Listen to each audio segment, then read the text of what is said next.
Assalamualaikum warahmatullahi wabarakatuh. Perkenalkan, nama saya Khairullah Asyari, NIM 072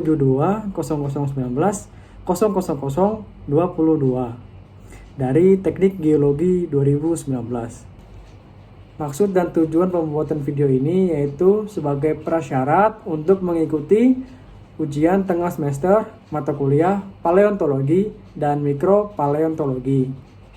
Pada video ini, saya akan menjelaskan sedikit tentang materi Brachiopoda. Pertama, saya akan menjelaskan secara singkat tentang apa itu paleontologi. Paleontologi berasal dari tiga kata. Yang pertama, paleo, yang berarti masa lampau, onto, yang berarti kehidupan, dan logos, yang berarti ilmu, yang menunjukkan bahwa paleontologi memiliki arti sebagai ilmu yang mempelajari kehidupan pada masa lampau. Dalam mempelajari paleontologi tentunya erat kaitannya dengan mempelajari fosil. Nah, fungsi-fungsi fosil itu sendiri yaitu sebagai penentu umur. Umur itu sendiri terbagi menjadi dua, yaitu umur relatif dan umur absolut. Nah, selain menentukan umur, fungsi fosil juga digunakan sebagai alat korelasi, terus penyusun biostratigrafi, lalu ada bukti evolusi, menentukan paleoklimat, dan menentukan geografi serta lingkungan pengendapan. Selanjutnya saya akan menjelaskan tentang filum Brachiopoda.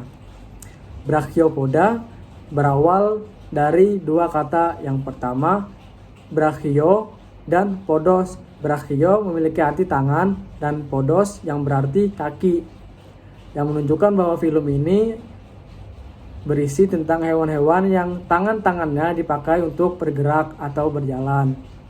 Dari namanya sendiri menunjukkan bahwa film ini terdiri atas hewan-hewan yang sesil, lebih tepatnya bentosesil. Brachiopoda umumnya hidup di laut, dan brachiopoda yang berduri biasanya hidup di daerah yang berlumpur. Tiap anggotanya hidup pada kedalaman yang luas hingga 560 meter, kecuali 3 spesies, yaitu Lingula yang hidup pada kedalaman 0-40 meter, Gotthidea yang hidup pada kedalaman 0-200 meter, dan Plagodiscus yang hidup pada kedalaman lebih dari 1950 meter. Brachiopoda adalah hewan bivalve dan memiliki pedikel. Kedua valve-nya tidak simetris sehingga kita sebut sebagai inequivalve. Valve yang memiliki pedikel dan tidak memiliki pedikel tidak sama besar. Itulah kenapa dia tidak simetris atau tadi kita sebut sebagai inequivalve. Valve yang mengandung pedikel disebut pedicle valve, sedangkan valve yang mengandung brachia disebut brachial valve. Tubuh Brachiopoda terdiri atas viscera mas dan otot atau muscle yang memotong. Kedua, mantel, lalu ada lophophore, lalu ada pedicles, dan ada muscle. Mantel adalah membran tipis yang terdiri atas dua lembar. Satu lembar melapisi brachial valve dan satu lagi melapisi pedicle valve. Tempat melekatnya kulit mantel pada valve disebut palliar markings. Yang kedua ada lophophore, yaitu anggota badan yang muncul dari sekitar mulut sampai ke mantle cavity atau brachial cavity. Yang ketiga ada sel. Sel mempunyai bagian keras yang disebut brachidia. Tipe brachidia ada dua. Yang pertama biasa, yang terdiri atas sederhana dan kompleks, lalu ada spiral. Bidang simetrisnya tegak lurus terhadap garis engsel atau line. Titik tumbuh pertama disebut beak atau apex. Garis tumbuh atau growth line mengelilingi apex dan mempunyai cardinal area. Lalu Brachiopoda mempunyai lubang pedikel dan pedicle, dan kedua valve-nya ditutup oleh otot eduktor dan dibuka oleh otot deduktor, sedangkan pedicle-nya diatur oleh otot adductor. Brachiopoda mempunyai palliar markings, yaitu tempat melekatnya kulit mantel. Klasifikasi Brachiopoda terbagi atas ada dan tidak adanya engsel, yang terbagi menjadi dua, yaitu inarticulata yang tidak memiliki engsel dan artikulata yang memiliki engsel. Keduanya sama-sama berumur Kambrian bawah hingga Resen atau sekarang. Kelas pertama, inartikulata. Tidak mempunyai engsel, sehingga tidak mempunyai gigi dan soket. Kedua valve-nya dihubungkan oleh otot. Selsnya terdiri atas chitinofosfatik. Bagian morfologi yaitu apex, growth line, umbo, dan pallial markings. Contoh dari kelas ini yaitu Lingula sp. Ordo 1 Atremata, Ordo 2 Neotremata.